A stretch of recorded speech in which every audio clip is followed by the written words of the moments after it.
Gloria al Señor. Qué bueno estar en la casa de Dios, amén. Para bendecirle, para glorificarle, para recibir su presencia, que es lo más grande que podemos recibir en la tierra del cielo, la presencia de Dios, amén. Él ha prometido que donde se reúnan 2 o 3 en su nombre, ahí estaría Él para bendecir. Por eso creemos que Dios está en medio nuestro y que Él va a ser conforme a las necesidades de nosotros, pero también conforme a nuestra fe, porque la fe mueve la mano de Dios. Bendito sea el Señor. Bendecimos, gracias a Dios, podemos bendecir a la comunidad de los lanceros, amén. Que la paz y la salvación de Dios sea patente a toda esta población mientras la iglesia del Señor esté acá. Que al pasar todos por acá o enterarse de que aquí se reúne la iglesia, puedan sentir una inspiración del Espíritu Santo, un toque para venir a adorar a Dios ahora que es posible y que hay muchos lugares vacíos. Gloria al Señor. Vamos a tener entonces para leer hoy ese segundo libro de Samuel, donde estamos escudriñando algunas vivencias de David que son particular, pero que se aplican también a nosotros, porque todos vamos en esta vida andando y pues somos testigos de muchas de estas cosas, y la idea de todas estas cosas que se inscribieron en la Biblia como historia para nosotros es aprender de ellas, amén. Segundo libro de Samuel, capítulo 13, verso 37. Vamos a leer esos 3 versículos y luego leemos uno del capítulo 14. Gloria al nombre del Señor. A medida que lo encuentren, el segundo libro de Samuel, capítulo 13, verso 37, me dan la señal de costumbre, que es nuestro amén. Gloria al Señor Jesús. Vamos entonces a leer esta palabra bajo la bendición que nos da el Padre, el Hijo y el Espíritu Santo. Amén. Mas Absalón huyó y se fue a Talmai, hijo de Amiú, rey de Jesús. Y David lloraba por su hijo todos los días. Así huyó Absalón y se fue a Jesús. ¿Querían leer? Bueno, lean entonces ustedes ese, pues el 38. Así huyó Absalón y se fue a Jesús. Y el rey David deseaba ver a Absalón, pues ya estaba consolado acerca de Amnón, que había muerto. Conociendo Joab, hijo de Sarvia, el corazón del rey se inclinaba por Absalón. Ya. El verso 1 del capítulo 14. Que el Señor añada paz y vida a nuestros corazones a través de su palabra. Amén. Pueden sentarse en el amor de Jesús. Si quiere aplaudir, hágalo ahora.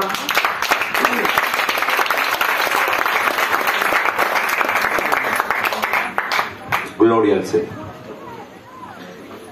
Creo que ya sabemos el porqué de todos estos eventos que están narrados en estos capítulos del libro de Samuel. Sobre todo estos son hechos que pasaron a David después de estar como rey. Estos hechos dolorosos, traumáticos en la familia, fueron producto del pecado, que es el causante de todos los dolores en la tierra, en el hombre. Algunos culpan a Dios, otros culpan a las circunstancias, y el culpable número 1 es el pecado. Cuando entra el pecado trae dolor, porque al entrar el pecado el hombre va a tomar malas decisiones. El pecado nubla la visión espiritual y empuja a la gente a tomar decisiones que le traigan trauma, dolores, y a su vez el pecado va a tratar de que se culpe a Dios por esos hechos. Bueno, David, ya ustedes saben cómo comenzó esta debacle en su familia, trauma tras trauma. Y por cierto, hoy estaba en consejería con una persona y esa persona está huyendo de algunas pruebas muy fuertes que tiene en su vida. cuando la gente presenta estos problemas, pretende que es a través de un consejo que se va a solucionar el asunto, a través de un consejo que oyeron y ya tienen paz y alegría. Le dije, no, ¿de dónde viene esto? Cuando empieza a contar gran parte de su historia con las preguntas que se deben hacer, entonces entendió que es un asunto mayúsculo que viene arrastrando, que ahorita es el dolor, es el trauma, es la confusión, pero que eso comenzó cuando se tomaron esas malas decisiones, que no fue ayer ni antier, es en algunos años de eso. Lo que traté de decirle a esta persona, que es lo mismo que debemos aprender nosotros, que hay que luchar y lidiar con las consecuencias, tratando siempre de no perder nunca el gozo y de saber que Dios tiene su mano, porque nosotros ahora se lo estamos permitiendo. Y que si hubiese sido tan fatal el asunto, no tuviéramos la oportunidad de clamar a Dios. Pero Dios de alguna u otra forma esquivó las balas que iban hacia la cabeza y nos dieron en las piernas, en alguna parte del cuerpo, pero no nos mataron. Gloria a Dios por eso. Porque es un preconcepto que algunos tienen al creer que al ser cristiano, todas las problemáticas que se pasan en la tierra son quitadas de manera automática o de manera mágica. No. Las decisiones que se tomaron, ellas van a afectar. Pero gloria a Dios porque no afectan la salvación. Si una persona se arrepiente ante Dios, tiene salvación, tiene vida eterna. Lo que tiene es que tener los pantalones bien amarrados para lidiar con las consecuencias y sacar provecho. Porque si antes no tenía Jesús y sobrevivió, ahora con Cristo va a vivir. Amén. No a sobrevivir, va a vivir. Solo que algunos teniendo a Cristo no toman las mejores decisiones. Quiero que enfaticemos ese verso 37, 38 que leímos primero. Sobre todo ese verso 37 dice: mas Absalón huyó y se fue a Talmai, hijo de Ahimiu, rey de Gesur. Y David lloraba por su hijo todos los días. Cuando alguien llora es porque tiene dolor, tristeza, congoja, múltiples palabras que pueden descifrar el dolor que se almacena en un corazón. Ahora bien, fíjense, el verso 39 dice: y el rey David deseaba ver a Absalón, pues ya estaba consolado acerca de Amnón, que había muerto. O sea que David tenía un doble duelo, una tristeza muy grande, para ponerlo como mínimo en número doble, 2. Pero de seguro eran otras múltiples congojas. Pero como estamos tratando el caso de la muerte de Amnón por mano de Absalón, esto trajo un dolor terrible, porque cuando hay la muerte de un ser cercano, es doloroso, traumático, sobre todo si es un hijo, mucho más. De hecho, se ha establecido que el ser humano, el hombre, la mujer, no puede tolerar el dolor de enterrar a sus hijos. Por eso la naturaleza, la biología, Dios mismo creó que los ancianos sean enterrados ¿por quiénes? Por los hijos, porque se supone que entrando en edad va el hombre aceptando que sus días se van acortando, y el que está ahí cerca, aunque le va a doler, pero tiene esa anestesia del tiempo y de las edades. Pero doloroso y terrible dolor es para un padre que pierde a su hijo, para un padre que ve a su hijo en dolor. Ustedes saben que el ser humano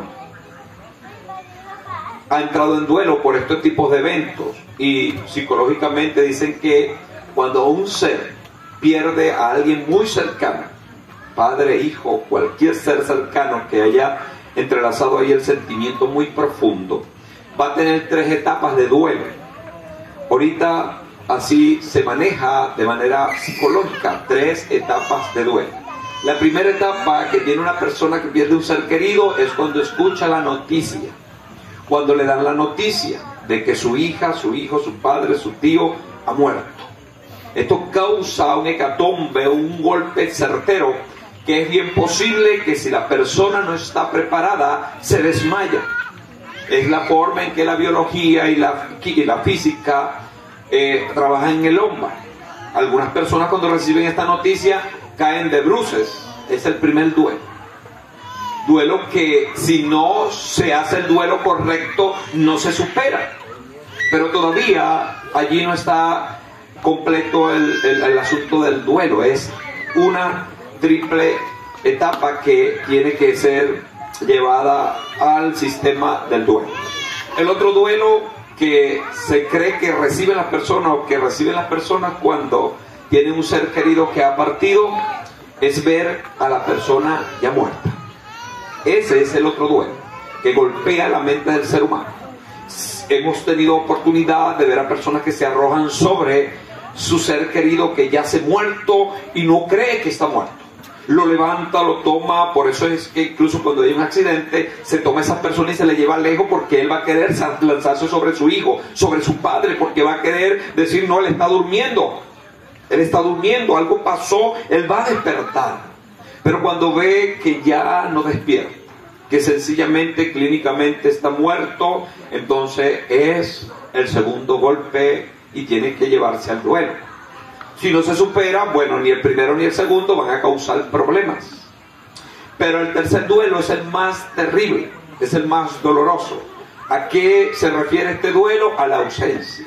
Ya no es la noticia, ya no es el cadáver, ahora es la ausencia de esa persona. Este es el que es más difícil de superar, porque se supone que si era un ser querido tenía muchas cosas que se compartían. Por ejemplo, un padre, un hijo que vivían juntos, cada vez que vea su franela favorita, su zapato favorito, que se haga la comida favorita, que pasen algunas cosas que eran propias del ser que se fue, va a venir la tristeza, va a venir la congoja, va a venir el dolor. Ahora bien, ¿saben? Podemos y recordamos a nuestros seres queridos que se han marchado, y aunque lloramos por el hecho de que ya no están, no hay la tristeza aquella que no tiene esperanza. Gracias a Dios, lo que tenemos a Cristo, tenemos la esperanza bienaventurado de que los muertos en Cristo resucitarán. Por eso es importante que tu familia, mi familia, tenga el boleto de salvación que es Cristo el Señor. Si las personas superan estos tres duelos, pueden afrontar la vida ahora con una experiencia que no es tan fácil, pero pueden fortalecer a otros. David se cree que había superado la tristeza de la muerte de su hijo, pero no pasó un día ni 6 meses. ¿Cuánto tiempo dice aquí que pasó? 3 años, cuando empiezan los eventos de Absalón, del deseo de irle a buscar. O sea que ese primer año David estuvo siempre llorando, pero no solamente David lloraba por su hijo que estaba muerto, sino que había una confusión. Lloraba por el muerto y lloraba por quien le dio muerte a su hijo, que a su vez también era su hijo. Qué trama tan dolorosa, porque estos eventos, cuando suceden fuera, son terribles, pero cuando suceden dentro se hacen más dolorosos, porque ahora tiene un hijo que es homicida y un hijo que está muerto por la violencia de ese su hijo. Bueno, David pudo poner las cosas en la palestra y sellar por lo menos el ciclo de duelo por su hijo Amnón. Selló ese ciclo, pasó esa espera, superó ese dolor. Ahora le toca lidiar con los vivos, porque así es el asunto. Se lidia con los muertos a través del duelo, pero luego hay que seguir la vida de los vivos. Amén. Que es lo que nosotros enseñamos desde los púlpitos cristianos, que las personas que le han muerto a sus seres queridos tienen que cerrar ese ciclo de duelo y no permanecer en un duelo abierto. Claro está, depende del grado de fe, depende de lo doloroso de la muerte, de la unión que había con ese ser. Todo esto se toma en consideración, pero no se justifica que una persona que le haya muerto un familiar cercano después de 10 años, de 15 años, de 20 años, todavía no supere. E incluso se cree que debe superarlo en una edad de 1 año y medio a 3 años. Superar el hecho del dolor, aquel que no le permite hacer nada. Entonces David había cerrado ese ciclo de dolor y le tocaba lidiar con los vivos, lo mismo que recomendamos nosotros a las personas que han tenido y tienen seres que han partido. cerrar el ciclo, cerrar el ciclo. ¿Saben? Un doctor famoso de nuestra ciudad partió, que era un hombre muy ducho en su materia, muy nombrado, no le voy a nombrar, pero es posible que algunos tengan porque hayan conocido el hecho. Su esposa siempre lo esperaba al mediodía, a la hora del almuerzo, con su comida preparada, preferida comida, y así era el asunto. Él se bañaba, se recostaba un poco a ver el noticiero y luego se levantaba a golpe de 1:30, 2, quizá para 3 de la tarde a comer, porque luego salía otra vez a su consultorio. Este hombre se acuesta, así llegó como de costumbre, a la hora acostumbrada, típico de un médico que es bien plasmático en su forma de vida. Fue al baño, se bañó, se vistió, se dispuso en su cama, se arropaba hasta donde él siempre se arropaba hacia las narices y se quedaba entre dormido y despierto. La esposa lo iba a levantar a veces él mismo se levantaba, pero esta vez ella vio que no se levantó. Dijo, se quedó dormido, mucho trabajo, es posible que no tenga mayores pacientes ahora, iba a dormir la siesta. Le permitió 1 hora más de lo acostumbrado y el hombre nada. Tuvo que ir a despertarle, pero cuando empieza a despertarle se da cuenta que está tieso, de que está frío y de que está muerto. Ella no superó esto. No lo superó porque la comida que le sirvió a su esposo estuvo casi 3 meses en la mesa y no quería que nadie la tocara. No superó el momento, pero de seguro para este tiempo ya debió haberlo superado. Triste y lamentable es cuando la persona se perpetra en ese tipo de tristeza. Esta persona que hace esto no tiene en cuenta al Dios del cielo. Por eso es que entre los títulos que tiene de manera extraordinaria el Espíritu Santo es que Él es consolador. Él es el que nos consuela. Pero si la gente no le da una oportunidad y no se rinde ante Él, no saben qué consiste el consuelo. El consuelo que el Espíritu Santo da, no lo dan abrazos de hombres, palabras de predicadores, consejo de un corazón bien entendido. El consuelo que da el Espíritu Santo es extraordinariamente único, porque Él lo da desde adentro hacia afuera, porque Él conoce las necesidades de cada quien. Este hombre, David, cerró el duelo con el muerto. Ahora no pudo cerrar el duelo con los vivos, porque así tal cual pasa cuando hay una tragedia. La gente sí entierra a sus muertos, pero luego queda allí los puentes rotos hacia la persona que causó el mal. Pero para David era traumático, porque quien causó el mal era su propio hijo, que era el que debía heredarle en el trono. Si no hubiese muerto Amnón, era él. Al morir Amnón, el candidato número 1 era Absalón. David quería de alguna forma sellar otra vez la amistad, la relación. Porque aquí en el 39 dice, y el rey David deseaba ver a Absalón, pues ya estaba consolado acerca de Amnón, que había muerto. Deseaba ver a Amnón, porque el día que murió Amnón, prácticamente murieron los dos, porque David no le dio más. Pero cuando está la noticia, tu hijo Absalón está en tierra extranjera, tu hijo Absalón hizo esto, tu hijo Absalón, empieza esa paternidad a moverse en el corazón, y David deseaba legar, amorosa, sentimental y culturalmente ver a su hijo. Pero prácticamente era un muerto viviente. Estaba y no estaba, porque David estaba poniendo allí algunos obstáculos en su corazón. Quería verlo en sus adentros, pero como rey, como una figura de envergadura, no se doblegaba, se mantenía en su posición como de justicia, lejos por allá y yo por acá.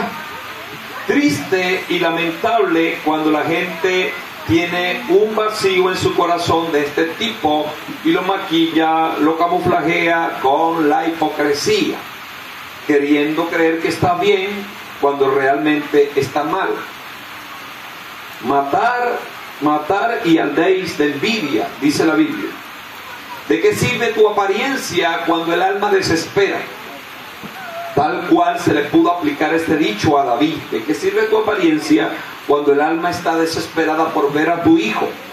Mejor rebájate, humíllate ante Dios y reconoce los hechos.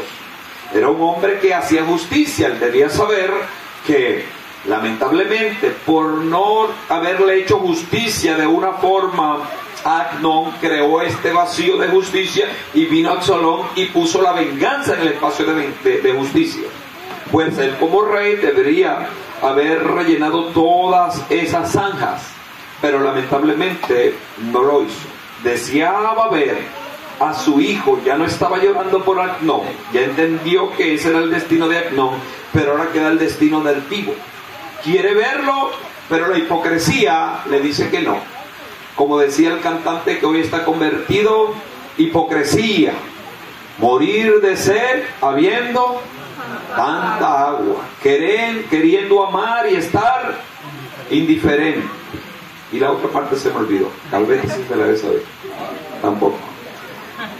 Lo cierto es que David quería ver a Absalón, deseaba estar con él, quizás acordándose de los primeros abrazos. Porque cuando la gente extraña a otro, ¿en qué piensa? En las cosas buenas que pasaron, ¿verdad que sí? Ahorita, y lamentablemente va a ser así para muchos, que al cerrar este año van a sentir mucha tristeza y nostalgia por un padre, una madre, un hijo, un hermano que no está con ellos, está lejos. Y algunos quizás van a apreciar momentos que nunca hicieron. Por eso se nos dice a los que tenemos toda nuestra familia cerca, que le apreciemos y los amemos como deben ser amados, porque mañana cuando se vaya va a ser más difícil. Si logran irse, sobre todo los que somos padres, yo estoy sellado y con la ayuda de Dios lo expreso y quiero que siempre me ayude, de que sé que mis hijos no son míos, sino que son de Dios. La gente por allá dice, son de la vida. Yo, como creo y confío en Dios, son de Dios. Cuando le toque enamorarse e irse, gloria a Dios, le vamos a extrañar porque le amamos, pero su felicidad nos va a rellenar nuestros espacios, porque ¿qué quiere un buen padre para un hijo? Que le vaya bien. Pero no nos vamos a casar con nuestros hijos. No nos vamos a casar con nuestros hijos, sobre todo algunos que se casan con sus hijos, no lo saben, pero están cansados sentimentalmente, casados.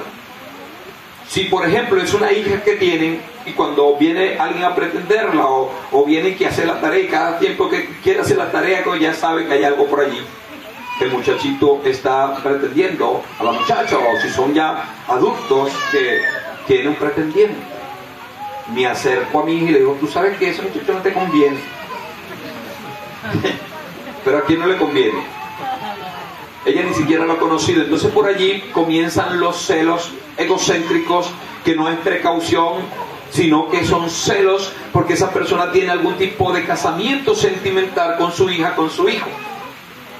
David tenía este aprecio por su hijo, pero la hipocresía lo sellaba, no le permitía darle la apertura en su corazón y atenderlo, porque lo que pasó, pasó y ya no tiene remedio. Vamos a echar adelante con los que están vivos, cerrando cada círculo de tal manera que saquemos provecho de eso. Pero ustedes saben que David era tremendo guerrero, por lo que escribió, tremendo escritor, por lo que cantó, tremendo cantante, pero como si esto fuera poco, también era tremendo músico. Era un hombre en todas estas materias experimentado. Pero ¿dónde era un analfabeto? En cuanto a la familia. ¿Y quién no es un analfabeto en cuanto a esto de la familia? La gran mayoría lo somos. Porque los padres que debieron enseñarnos, sobre todo a la generación que nosotros pertenecemos, me refiero a la mía de 45 para 50, que ya yo tengo 50, no es que le estoy escondiendo la edad. Tengo 49, voy para 50.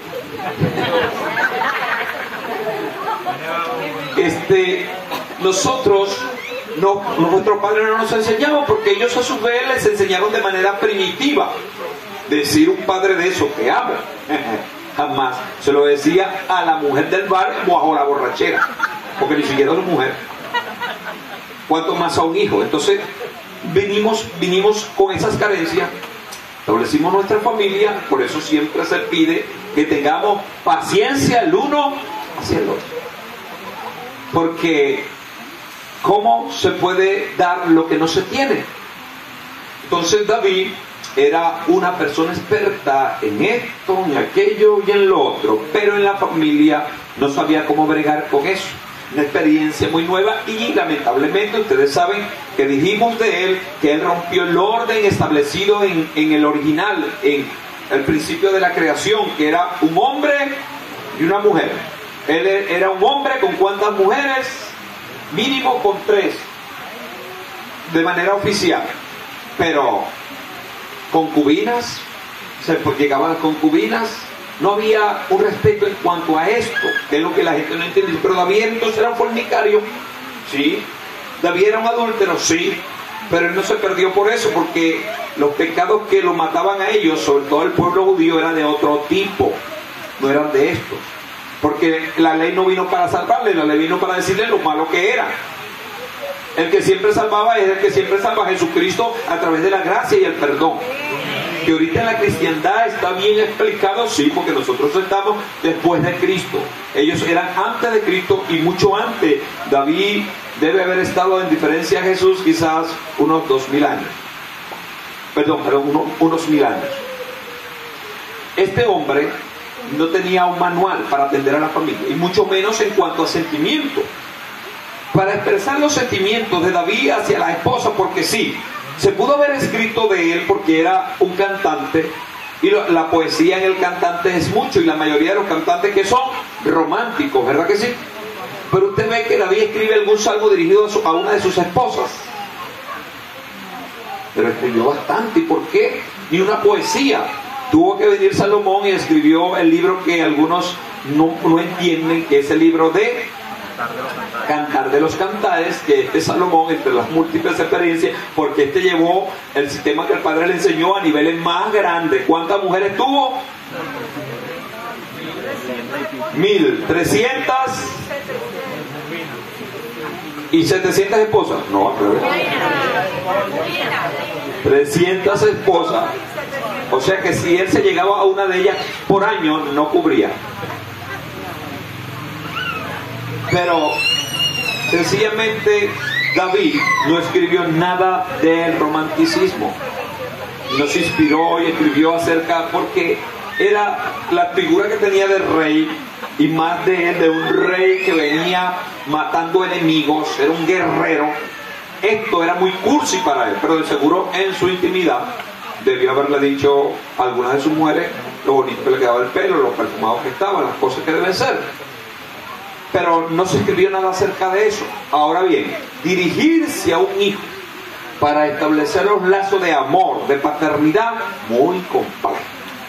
Quiero que tengan en mente lo que pasó en el capítulo 15, que el Señor narró esa historia, el hijo pródigo, para que vean a este hombre, a Absalón, como una especie de pródigo para David.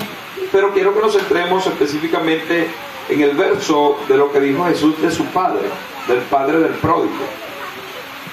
Capítulo 15, si mal no recuerdo,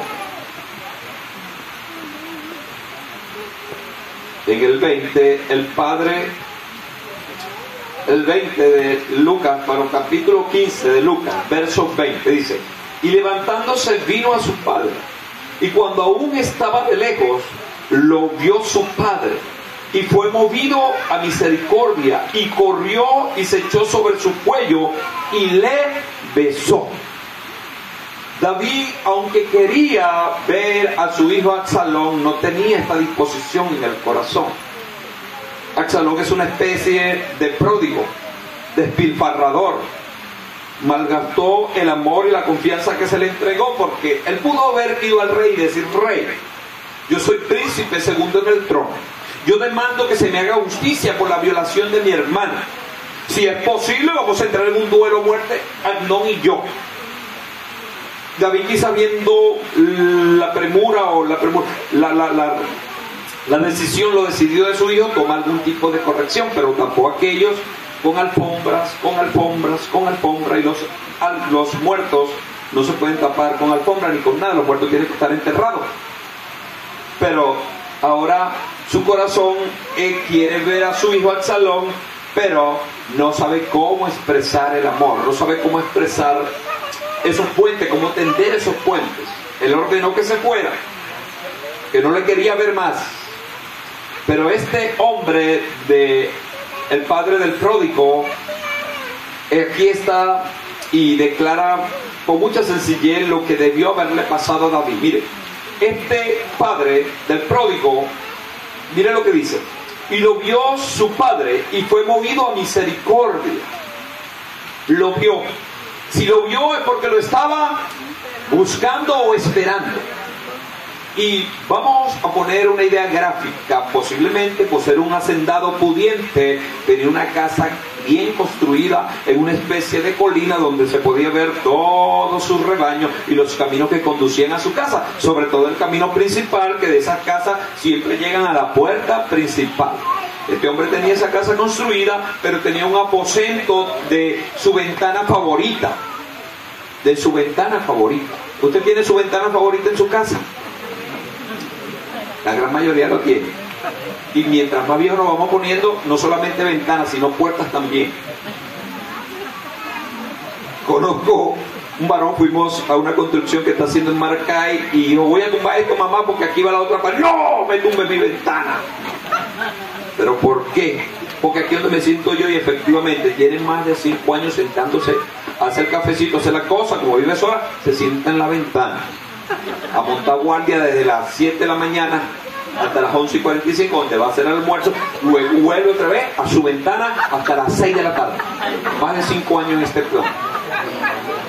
Antes de venir para acá pasé por cierto lugar donde vi una doña que ahora aquella es la ventana, pero este es el portón.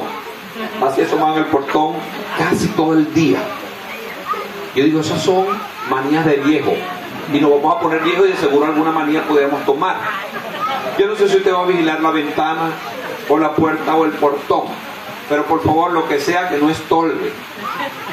Y porque tremendo es que esté todo el día sentado en una ventana y no lo pueda pasar en una puerta, ¿verdad? Vaya, si va a construir una casa en blanco, construye una ventana bien discreta donde usted se siente y si es posible que nadie la vea. Bueno, las de ahora tienen un vidrio ahumado que nos permiten ver hacia adentro.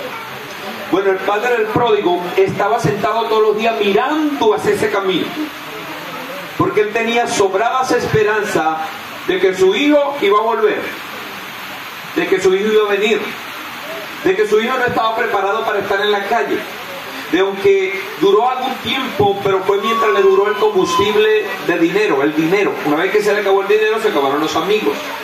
Se acabaron los amigos, vinieron las penurias, las necesidades, el hambre. Ya ustedes saben cómo empezó aquel rey, cómo empezó aquel hijo, perdón. Este hijo dijo: debo volver a mi casa. Y no importa si mi padre ya no me va a dar nada porque ya me dio mi herencia, pero por lo menos que me acepte como un trabajador de su empresa. Con eso me conformo, porque los trabajadores de mi padre comen muy bien, se le paga muy bien, visten muy bien. Como un simple jornalero, que me acepten, estoy bien. ¿Será que Absalón pensó de esta forma hacia el rey David? No, los corazones estaban ya dañados. Las cosas que pasaron dañaron el corazón, y por causa del pecado entró estas anomalías del ser humano que el pecado produce, como esta separación, cierto divorcio emocional hacia el padre y ciertas rencillas, porque Absalón, aunque le dio muerte a Amnón, no cerró el ciclo, siguió con su maldad en el corazón.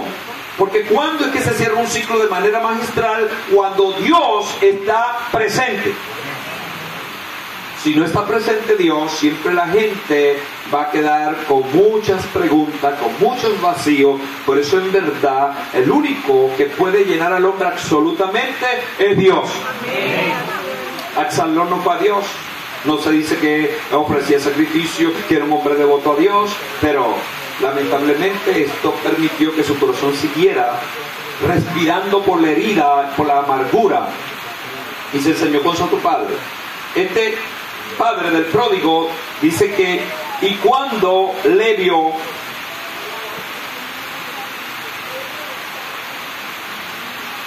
y lo vio su padre, y fue movido a misericordia, y corrió y se echó sobre su cuello y le besó. ¿Será que este padre del pródigo es igual que David? No. El padre del pródigo era un padre amante. Era un padre que deseaba ver a su hijo con sinceridad y sin hipocresía. Porque allí los capataces, los que le servían, pudieron haberle dicho: mira, ya sabes que tú desheredaste a tu hijo, le diste todo. Cuando él venga ni a la puerta puede entrar. No, este padre lo amaba tanto que fue movido a misericordia. Corrió, no esperó que su hijo llegara, se bajó de esa ventana y se echó sobre su cuello y le besó. Máxima expresión de amor de estos tiempos. De hecho, se nos pide a nosotros que nos saludemos con ósculo santo, que es un beso. Pero en nuestra cultura no privamos esta vez. Gloria al nombre de Jesús. Bajé la luz.